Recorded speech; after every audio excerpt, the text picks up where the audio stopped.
Dito ako ngayon sa rooftop ng building 10. Ito kung makikita nyo, ito ang mga building dito sa Riyadh School Boys area. Ayan. Ayan. Ito ang building ito, itong building 9.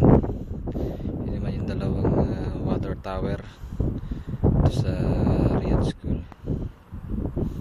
Ayan, kung makikita nyo, lahat ng building dito, yan mga building dito sa school. Yan. Dito ngayon sa taas. Yan. Ito yung dating sports light na inakyat ko. Diyan ako sa taas niyan. Yan. Lamig. Lamig dito ngayon. Medyo may gagawin ng konti. Nahanap ko yung lagusan papunta ron sa pagbabaklas, tatanggal ng wire. Hindi ko malaman kung saan ko nailagay yun. Ito naman yung building 1 rooftop. Ayan. Ayan. Okay.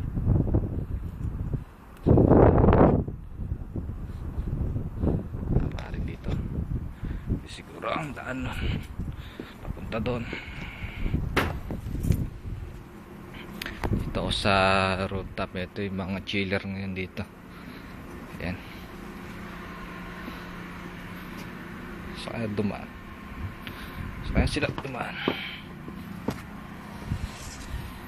Ito makikita nyo, lalaki ng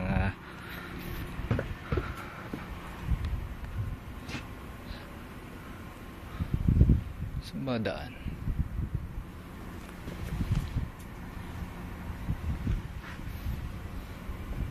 Mukhang lulusot pa ako dito sa ilalim para lang makakuha yung wire na yun.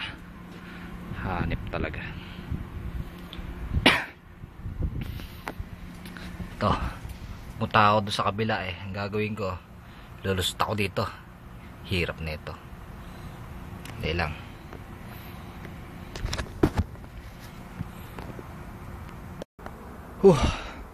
Takot-takot talaga, hirap na abot ko rito.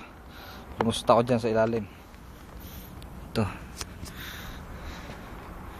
Ito naman sa other side ng Riyadh School. Pero may kita nyo yung nasabungan dito. Yung mga Arabo dito, kumakano, nagsasabong din yung mga yan. Ayan. Yan ang kanilang sabungan. Mga pan-derby. Ayan. Ito ngayon sa rooftop still, para hindi sa rooftop ng building number 10. Yan. Yan.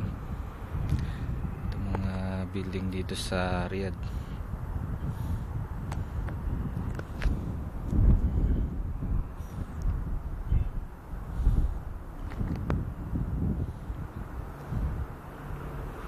Yan. Medyo tutur ko lang kayo ng konti dito para kahit nawala na ako dito sa Riyadh, meron pa rin tayong nasisilip-silip na location dito sa Riyadh School somewhere here, KSA.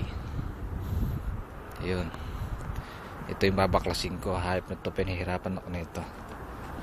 Dito ko lang pala. Ayan, ayan, tatanggalin ko yung connection yan dahil itong wire na to. Ayan. Yan yung puti, lalaglag ko doon sa baba.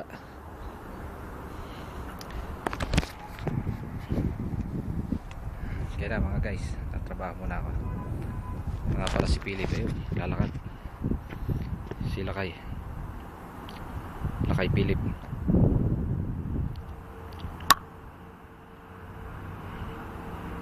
Hindi yata ako nakikita. Lakay!